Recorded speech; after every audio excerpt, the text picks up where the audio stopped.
Здравейте, приятели! Днес сме отново заедно, защото искаме да коментираме резултатите от кръвната проба на моята прекрасна клиентка Силвия от София, която беше преди 2 седмици специално при мен в Мюнхен, за да извършим тези изследвания.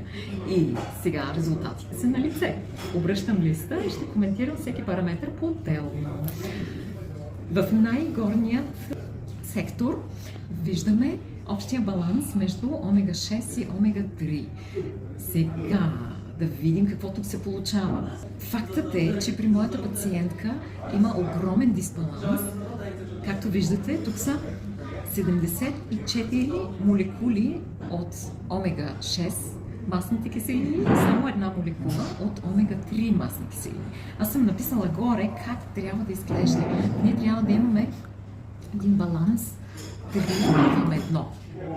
Няма повече смисъл да коментирам, че тук дефицита е огромен. Сега ще ви покажа как е структурата на клетъчната мембрана. Тук съм ги нарисувала предварително молекулите.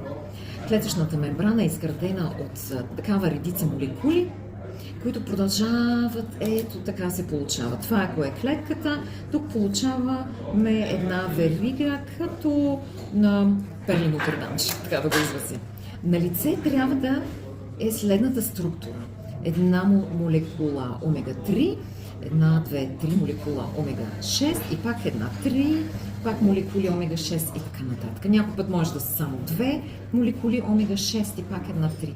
И по този начин трябва от двете страни. Обръщам малко внимание отново тук на този параметр. Той е даден и в долната част, за да може просто да се види какво огромно е отклонението в нормалната структура. Малко по-късно ще ви изясна какви негативни последици може да има за здравословното състояние. Но сега минаваме нататък към следващия параметр. Това е така наречения Шуцверт. Ще го видите също и тук. Практически е на нула. Какво ни показва това? Нашите клетки непрекъснато са атакирани през целия ден с вируси, с бактерии, с различни нечисти продукти в околната среда, с други замърсявания от микровълнови печки, с тези вредните вълни и много други вещества. Всяка клетка трябва да притежава по принцип един защитен механизъм, който е защитава от разрушаване. А тук, при моята пациентка, просто не е зададено това нещо. Нейният защитен механизъм е на нулата. От това също е свързано с различни негативни прояви в здравословното състояние. Да ви дам само няколко примера как може да се изрази. Когато забележите, че сте податливи към различни инфекции, към настинки и към алергии, артрит, артроза и много други такива явления, които ги свързваме с възрастта, но това не е така. Сега сме на втория лист от изследванията. На първа степен е така наречения омега-3 индекс. В едно предишно видео го бях сравнила с маслото в двигателя на колата. И това може всеки човек да си го представи. Ако го сравним едно към едно, тук имаме един двигател, който има толкова малко масло в него, че след следващите 100-200 км вече ще имаме тотална повреда в двигателя. Същото нещо се получава и в клетките. Сега да подчертая, че моята пациентка е младо момиче, млада жена на около 30-35 години. Въпреки това, клетките й са просто на ръба на изтощението. И тъй като това състояние се е изградило в продължение на години, когато е в жълтия или в червения сектор, тогава е много често положението, че младото момиче или младата жена не може да забременее или има трудности по време на бременността, има спонтанни аборти, не може да се износи плода. А също така този дефицит се предава и на поколението. В едно следващо видео ще разясня по-подробно какъв е този механизъм и защо е много важно, специално когато е желана една бременност, да се направи това изследване и да се запълни дефицитът, ако има такъв. Минавам сега на следващия параметър. Предполагам, че моята пациентка е имала още като момиче, като дете или като подрастваща определен дефицит в клетките, който естествено с продължение на времето се засилва.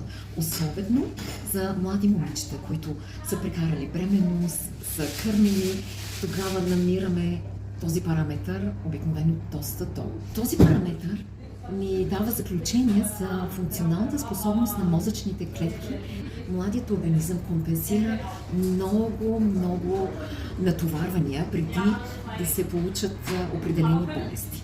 Когато имаме толкова огромен дефицит, хората са податливи на прекомерна уморяемост или са на прага на бърнаут. Защото в такава възраст, както и при моята клиентка, често сме подложени на стрес в семейството. Има малки деца, които трябва да се отгледат, домакинство, работа. Моята пациентка развива също така и собствен бизнес, гледа си детето. И когато имаме такъв резултат, е жизненно необходимо тя да предприеме сега мерки, за да се попълни дефицита. Както виждате, тук сме също доста на червено.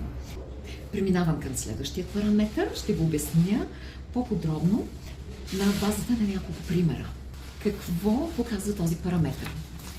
Също в едно друго видео бях показала, че ако това е клетъчната мембрана, тя трябва да е гъвкава, да е пропусклива, защото влизат много хранителни вещества навътре към клетката. Клетката произвежда също белтъчни молекули, хормони и други, които трябва да излязат чрез клетъчната мембрана. А също отпадъчни вещества трябва също да бъдат изхвърлени навън през клетъчната мембрана. При моята пациентка какво е положението? Клетъчната мембрана е доста твърда и непропусклива, при което се затруднява детоксния процес в клетката. Сега, моята пациентка има желание да регулира теглото си.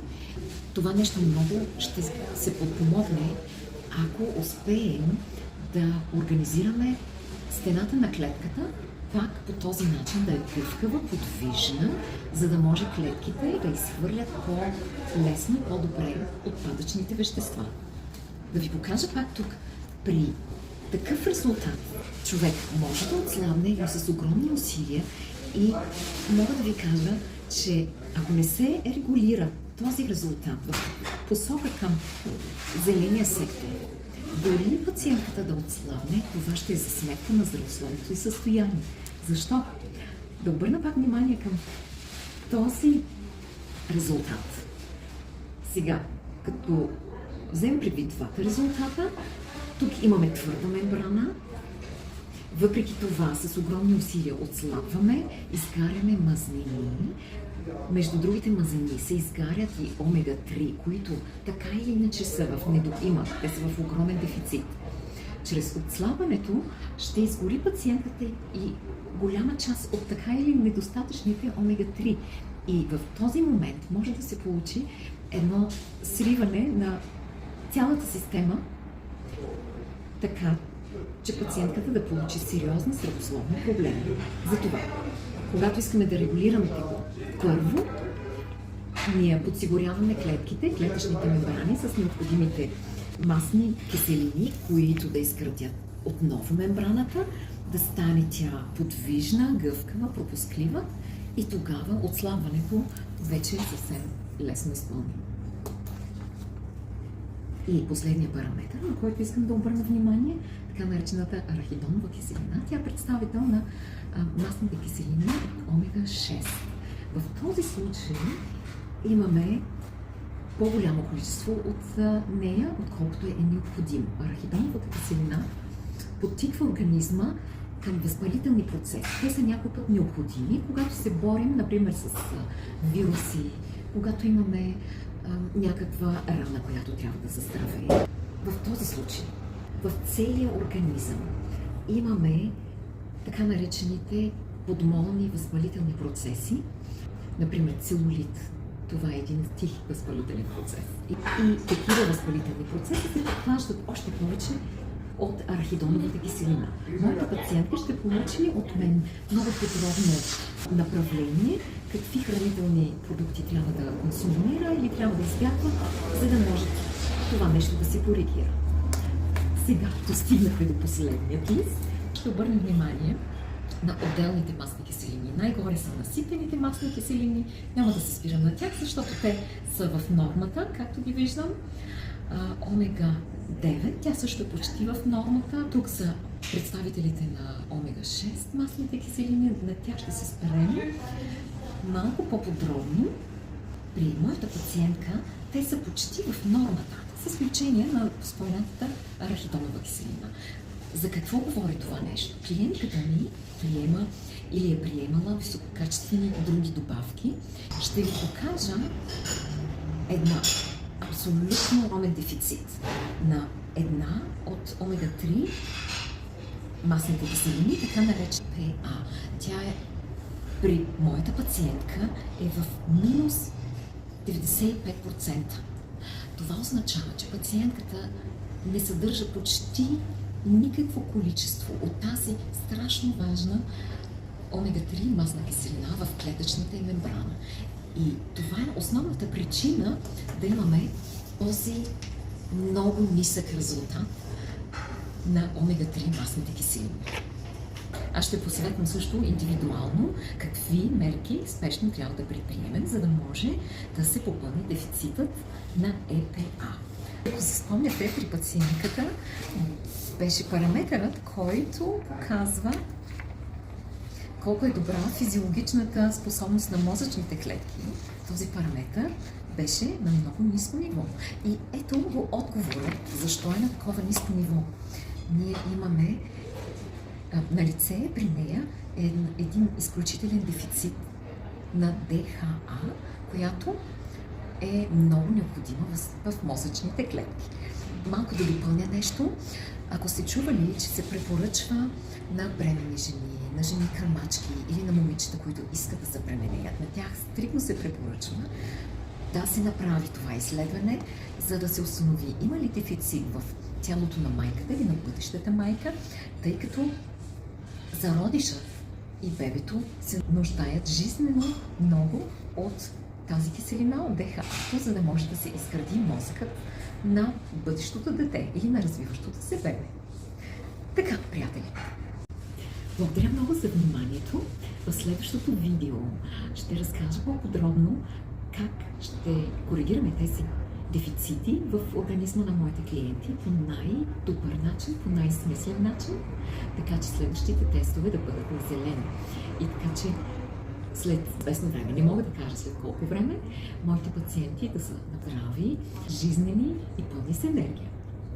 Така че от мен за сега довиждане и до следващото ми включване.